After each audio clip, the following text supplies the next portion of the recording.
আপনি কখনো জীবনে সূর্যোদয় দেখেছেন?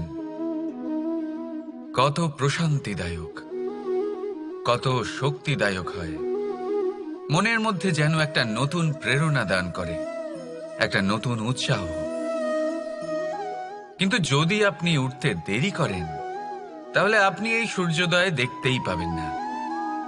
ঠিক এরকমই হয় আমাদের জীবনেও। সুযোগ সূর্যোদয়ের মতো। যদি আপনি আপনার জীবনে দরকারের চেয়ে বেশি অপেক্ষা করেন এই সুযোগের সদ্ব্যবহার করতে, তাহলে এই সুযোগ আপনার অপেক্ষা কখনোই করবে না, তা চলে যাবে। সেই জন্য এদের সামলে রাখুন।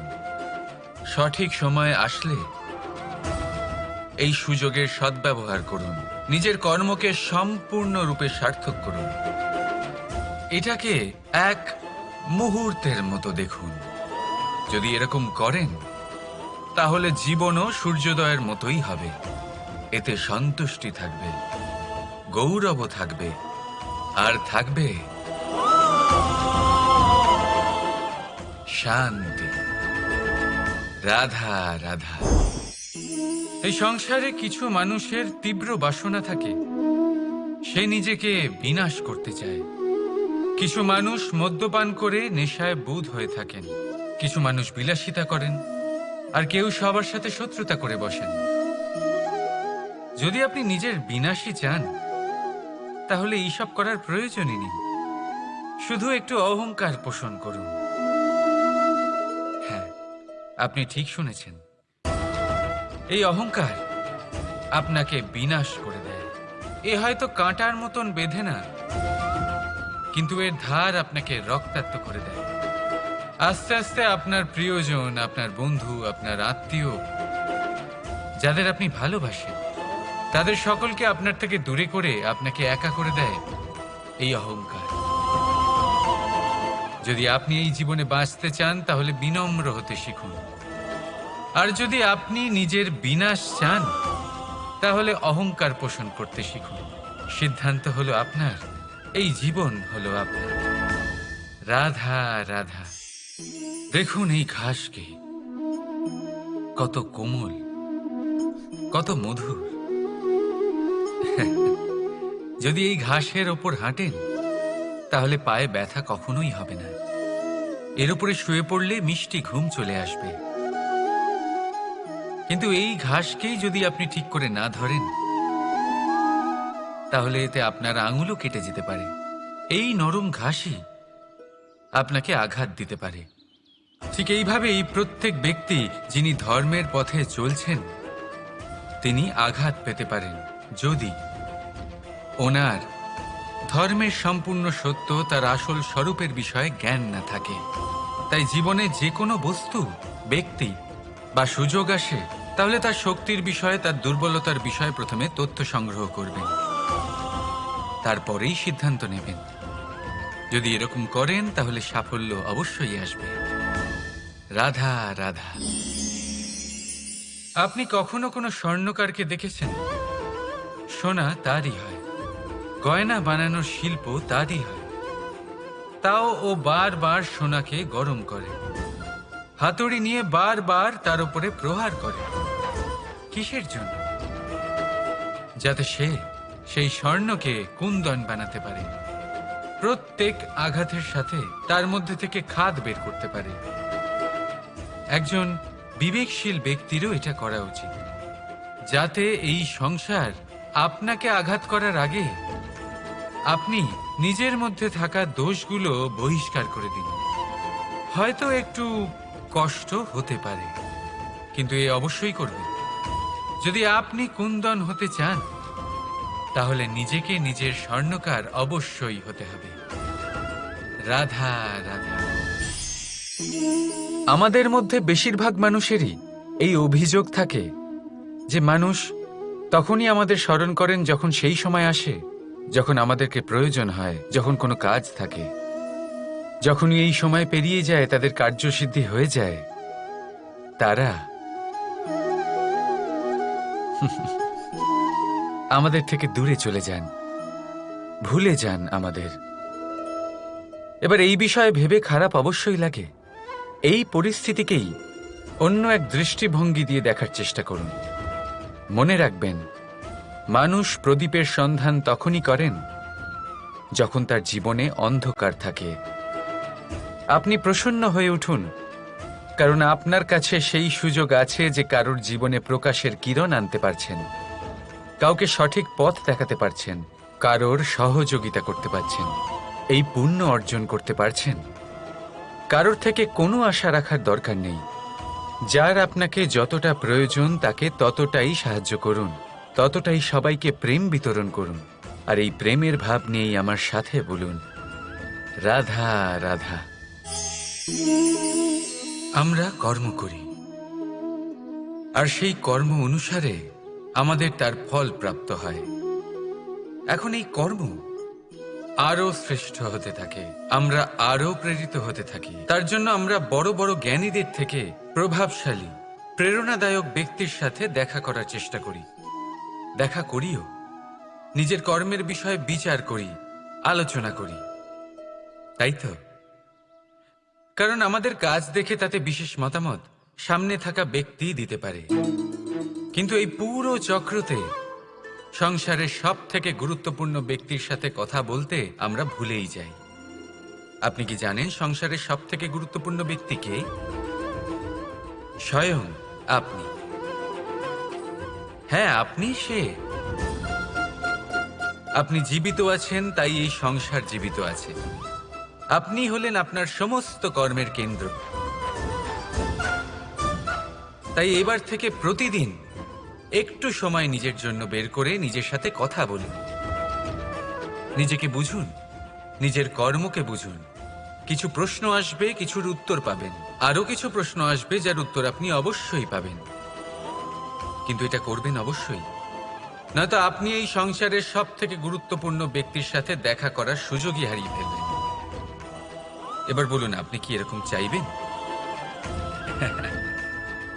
রাধা রাধা। সফলতা, অসফলতা ব্যক্তির জীবনের দুই গুরুত্বপূর্ণ স্তর। প্রত্যেক ব্যক্তি সর্বদা সফল থাকতে পারেন না, প্রত্যেক ব্যক্তি সর্বদা অসফল থাকতে পারেন না। এবার এই দুই যখনই আসে, কিছু দিয়েও যায়, আবার কিছু নিয়েও যায়।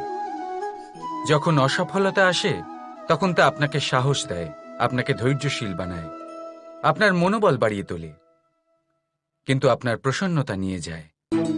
যখন সফলতা আসে তখন তা আপনাকে প্রসন্নতা দেয়, বিশ্বাস দেয়, বিনম্রতা নিয়ে যায়। এবার অসফল হবার পরে ধৈর্যশীল হওয়া, এই সাহস জাগিয়ে তোলা, তাও বলা যায় সরল, কিন্তু সফল হওয়ার পরে বিনয়ী থাকা সব থেকে কঠিন। কিন্তু ততটাই গুরুত্বপূর্ণ হলো বিনয়ী থাকা। যখনই জীবনে আপনার সাফল্য আসবে, নিজের মনকে সংযত রাখুন, বিনম্রতাকে যেতে দেবেন না। যদি এরকম হয়, তাহলে সেই সাফল্য শিশিরের ফোঁটার মতো লুপ্ত হয়ে যাবে। রাধা রাধা। কি হলো, মন খারাপ? জীবনের সমস্যার বিষয়ে ভাবছেন? ভাবছেন যে কেন সমগ্র সংসারের সমস্ত কষ্ট, সমস্ত সমস্যা আমার ঝুলিতেই এসে জড়ো হলো? সবাই এটাই ভাবেন। চলুন, আমি আপনাকে বিচার বিবেচনা করতে বাধ্য করছি। ভাবুন, ঝিনুক, ঝিনুকের পেটের ভেতর কাঁকড়ের এই যন্ত্রণা, ঝিনুককে তা কেন ভোগ করতে হয়? বটবৃক্ষের বীজ মাটিতে 7 হাত নিচে অন্ধকারে ঘেরা থাকে কেন? সংসারের সবচেয়ে তীক্ষ্ণ জ্বালা সূর্যকেই জ্বালায় কেন? কারণ ঝিনুকের মধ্যে সেই ক্ষমতা রয়েছে মুক্ত জন্ম দেওয়ার। বটবৃক্ষের বীজেই সেই বল রয়েছে যে সে সংসারের সবচেয়ে দৃঢ় বৃক্ষ হতে পারে। সূর্যের মধ্যে সেই ক্ষমতা রয়েছে যে সে নিজে জ্বলে এই ব্রহ্মাণ্ডকে প্রকাশ দিতে পারে। সেই জন্য জীবনে যখনই বিপদ আসবে, সমস্যা আসবে, তখন নিজেকে বোঝান যে প্রকৃতি আপনাকে এই জন্য চয়ন করেছে, কারণ প্রকৃতি এটাই ভাবে যে এই পরিস্থিতিতে সর্বশ্রেষ্ঠ ফলাফল আপনি বের করতে পারবেন। রাধা রাধা শব্দ, এই শব্দ কি?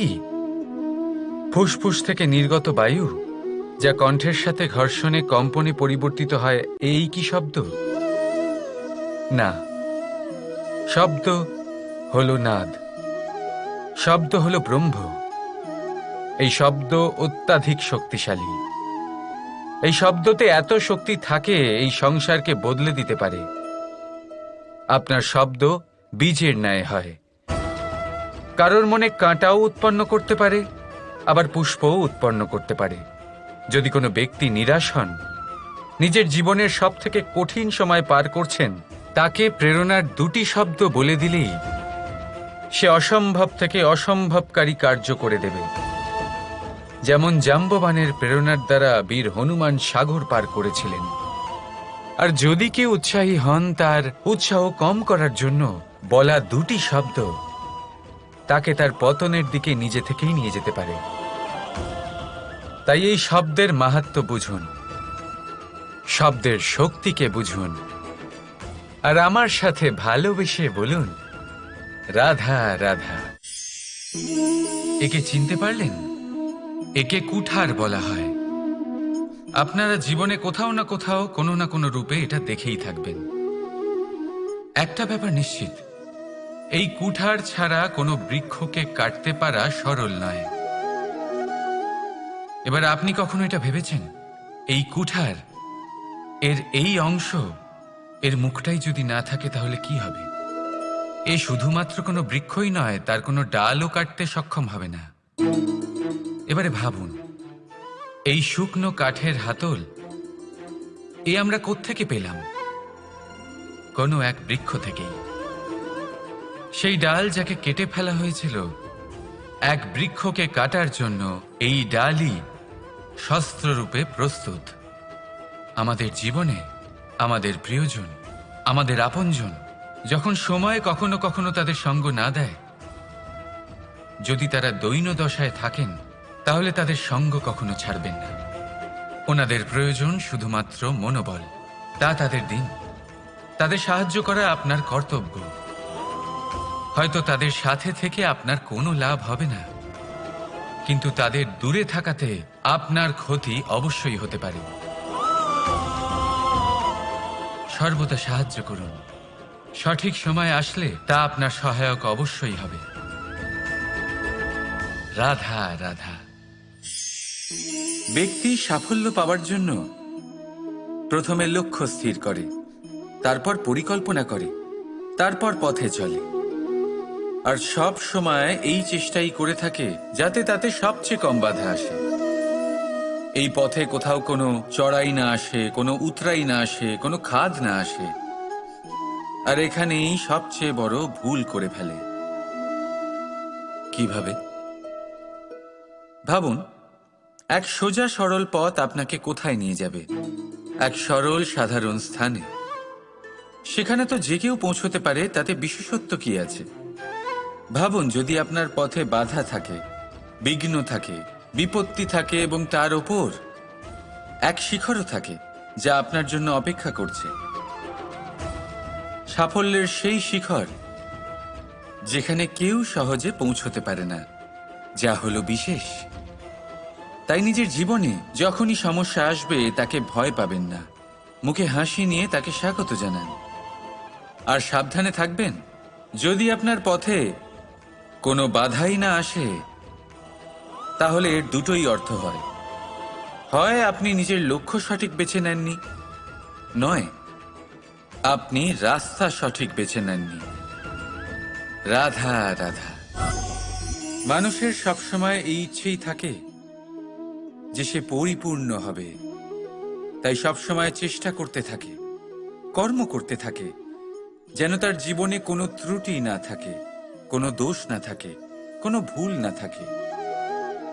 কিন্তু যখন মানুষ এটা করতে থাকে, নিজের সম্পূর্ণ মনোযোগ তাতেই কেন্দ্রীভূত করে, তখন তার বিকাশ আস্তে আস্তে থেমে যেতে থাকে। কিভাবে? আপনি বলবেন এতে ভুল কি আছে, এ তো বেশ ভালোই মনে হচ্ছে। দেখুন, এই ত্রুটি, এই ভুল, এই দোষ আপনি যাই করে নিন আপনার জীবনে থাকবেই থাকবে। এবার আমার কথা শুনুন, এইগুলোই পরবর্তীকালে আপনাকে জীবনে শুধরোতে বাধ্য করবে।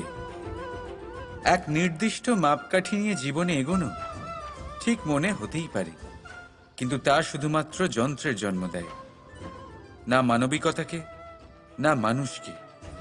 তাই মনে রাখবেন, যদি আপনি নিজের জীবনের দরজা প্রত্যেক ভুলের জন্য, প্রত্যেক দোষের জন্য বন্ধ রাখেন, তাহলে জেনে রাখবেন সমস্ত সত্য সেই বাইরেই থেকে যাবে। এই ভুল, এই দোষ, এই ত্রুটি হলো সেই যা আপনাকে জীবনের বিষয়ে, প্রয়াসের বিষয়ে, কর্মের সত্যির বিষয়ে জানতে সাহায্য করবে। এই ত্রুটিগুলিকে আপন করতে শিখুন আর আমার সাথে ভালোবেসে বলুন, রাধা রাধা। ছল, কপট, এই শব্দগুলির সাথে সংসারের কোন ব্যক্তি পরিচিত নন? সবাই জানেন এই শব্দগুলি কি আর এর অর্থ কি। সবাই জানেন বিশ্বাসঘাতকতা কি, সবাই অনুভব করেছেন। কিন্তু আপনি কি কখনো এটা ভেবেছেন এরকম কেন হয়? এর কারণ কি? এর কারণ হলো আশা। যদি আপনি কোনো গুহায় যান আর আপনি আশা করেন যে সেখানে অন্ধকার হবে না, তাহলে তো আপনি আঘাত পাবেন। যদি আপনি সাগরে যান আর এটা আশা করেন যে আমি ভিজব না, তাহলে তাতে সাগরের তো কোনো দোষই নেই। এখানে দোষ হলো আপনার আশা। একটা গুরুত্বপূর্ণ কথা মনে রাখবেন, মানুষ মানুষের সাথে ছলনা করে না, মানুষের সাথে ছলনা করে তার আশাগুলি, যা তিনি অনুচিত ব্যক্তির থেকে করেন। সেই জন্য জীবনে কখনো কোনো আশা করার পূর্বে অবলম্বনের মূল অর্থ বুঝুন। জানুন তিনি আপনাকে সঙ্গ দেওয়ার আদৌ যোগ্য কিনা। না ভাঙবে আশা, না ভাঙবে বিশ্বাস। রাধা রাধা। আমরা জীবনে বাঁচার জন্য কিছু না কিছু করতে থাকি। কিছু কাজ আমরা করে থাকি আর্থিক স্বাচ্ছল্যতার জন্য, কিছু কাজ আমরা করে থাকি এই মনকে প্রসন্ন করার জন্য।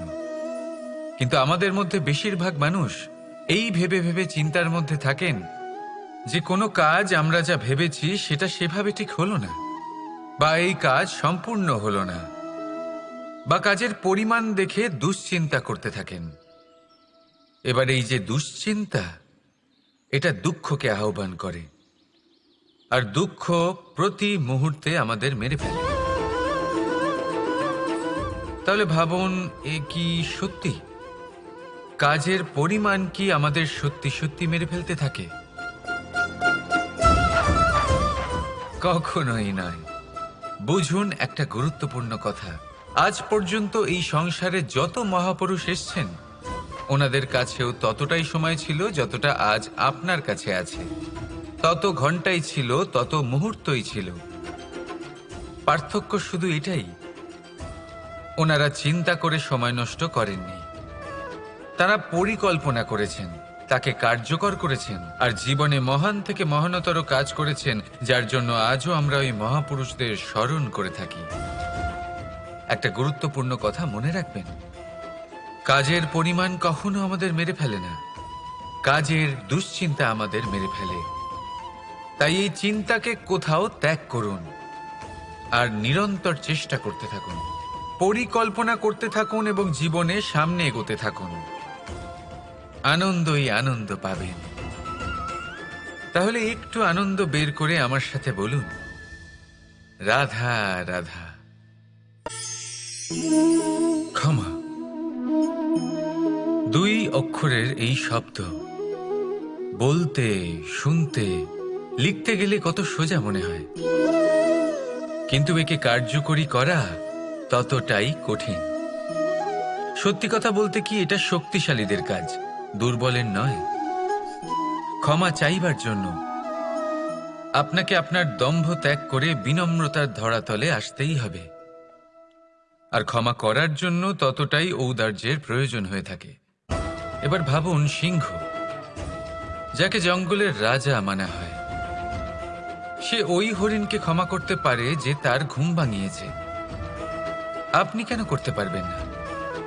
যেখানে সিংহ যদি চায় তাহলে এক প্রহারেই সেই হরিণকে শেষ করতে পারে। জীবনে একটা কথা মনে রাখবেন, যদি আপনার মধ্যে ক্ষমা করার বা ক্ষমা চাওয়ার ক্ষমতা থাকে, যদি আপনার মধ্যে সেই সামর্থ্য থাকে, তাহলে আপনি দুর্বল নয়, আপনি অত্যন্ত শক্তিশালী। কারণ আপনার কাছে সেই শক্তি আছে যা হলো অত্যন্ত মহান। রাধা রাধা।